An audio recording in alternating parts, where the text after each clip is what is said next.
Hello, I am Stachelin, and welcome to the Stachelin Yaps podcast. Where today we're talking a little bit about how you, and yes, I'm looking at you, little Timmy. I see you there. Go do your homework. I know you have some homework to do. Go do it. We're talking about how you can stay motivated and stay not burnt out from Minecraft, right? How you can actually have a long-term world that you're happy with and not have problems with wondering how you can go on and keep playing and keep having fun without feeling like, oh, this is too much, right? Well, there's five main things, I should say. But the absolute biggest one for non-Minecraft creators, right? For those of you who are not Minecraft content creators, which I most of you aren't. Most of my audience is not Minecraft creators, right? It's just your average person, right? And to the average person, a video game's just a video game, right? That's all it is. There's no reason to feel as though a game is this important as to you should be stressed out over it, right? It's not a job. It's not something that's like providing for you or your family. It's not something that's putting food on the table for you, right? So just treat it like it's a video game, just have fun with it. You don't need to treat it seriously. If you really do feel that way, maybe take a step back, breathe a little bit, and then reapproach it. And that's a really big thing, right? Is being able to step back, breathe, reassess, and then attack the situation again, right? That's big in all senses, no matter what you're doing. That's big. Be able to do that. And having that skill, right? So, secondly, the second most important thing is writing things down. If you get an idea that random bit of 3 a.m. inspiration, right? Well, write it down. Whether it's in a dusty notebook, scribbled down under candlelight by pen and paper, or it's you got a note in your notes app on your phone or something, or a Google Doc on your computer, right? That's filled with ideas. Well, any of those are fine methods so long as you're writing it down, right?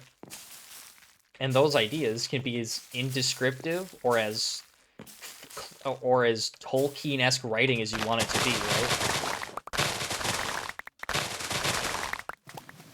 You can go into extreme detail, or you can just be like, castle, big castle, right?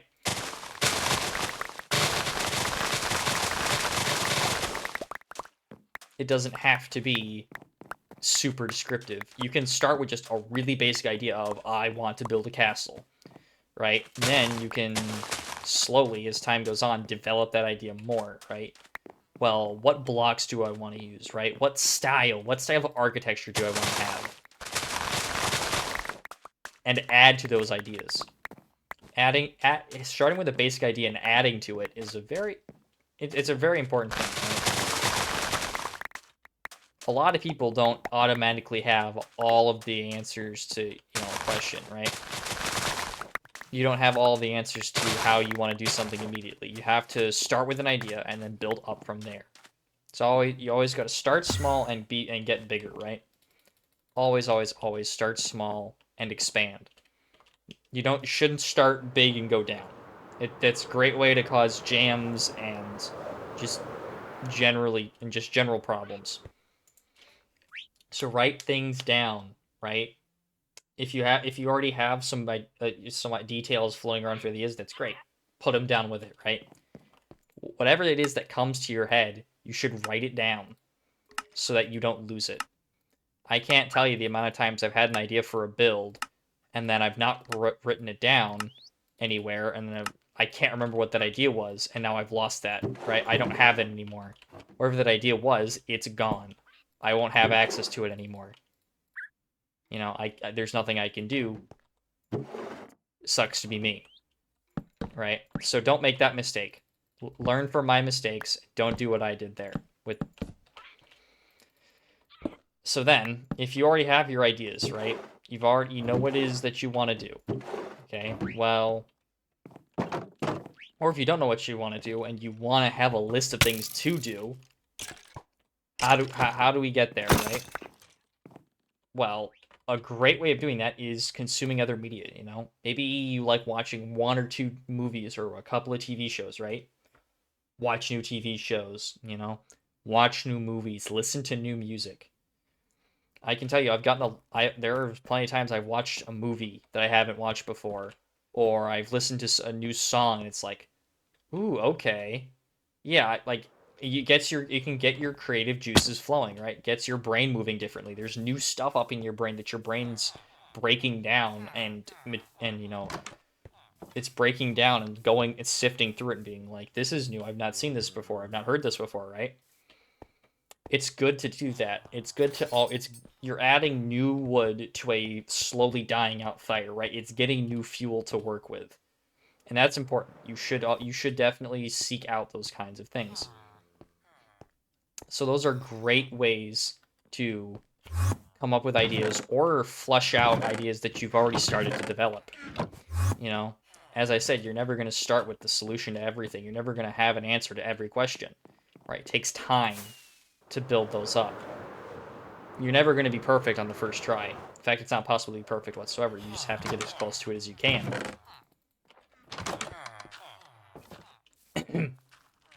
So, consuming new media is important. And you can also go and play other games too. You know, playing other games is also a great way to take a step back, right? Breathe, take a break from Minecraft, right? You should do that. It's satisfying that. It's a new form of media. It's also satisfying that. You can get new ideas from it, right? Mog Swamp talks about how he played. I want to say it was that he was playing BioShock, and it gave him the idea to build this massive ocean and put a base inside of it. And Phil also talks about playing BioShock and how he did his own project BioShock, and then that slowly developed into the Nethervoid project, right? So, I mean, that's just an example of one game that a couple of people have played and how influential it was to them, right? Well, I mean, not that I'm saying you have to go and play BioShock, of course. I'm not saying that, but playing other games can be essential to coming up with new and fresh ideas for Minecraft, right? Playing other games, taking a break from you shouldn't do just one thing, right? You should do multiple things. Doing just one thing is a great way to become bored in general. And so if you are just playing Minecraft, that might be part of why you're bored with Minecraft, is because it's all you're doing. So go do something else, and it'll refresh, give you a nice new breath of fresh air, new ideas, all of it. Now, this last piece of advice is for people who are already into a project and they're feeling like this is so big, this is too much for me to handle. How do you avoid that problem? Well, there's a couple of ways you can do it. Of course, you can take a step back, breathe, reassess. That should always probably be your first step, right? Is taking a step back and breathing and then going back in. It should always be the first step. Then if you've done that and that's maybe not enough, or if you realize maybe this isn't worth me just stepping back from Minecraft, right? Maybe this is just I need to break from this one project. Well, that's totally understandable. So go and work on the smaller project. Might not be that you need to break from the video game. Might just be that you need to break from this one thing in the video game, right? So go and do something else. A great example of that is there's a Twitch streamer that I raid. I'll frequently hang out in his chat. He's Game Time with Eric, and he plays hardcore Minecraft. I'll play other games. Again, playing other games. Good thing you should do. But he's got this massive cathedral that he's building. And I mean, it's huge. Like, I don't think you can even see the whole thing even with max render distance on. Right? It is gargantuan. But what he does is he takes breaks with it. Where did my ender chests go? but he takes breaks. He'll take a step back, and he'll come back to. I gotta grab my chests, right? So you can always go and just, if you've got this massive project you're working on, you can always stop, go build some smaller things. Maybe you have some infrastructure that needs updating, or maybe you have some farms that you need that you haven't built at all yet, right? Well, go do that. If you don't, if you want a long-term world and you don't have a solid villager setup, or you don't have a creeper farm for gunpowder, or a gas farm for gunpowder that also works, or if you don't have a good XP farm, right? Well, go get those things first. Get your basic stuff, and then go do your advanced, right? That is also important.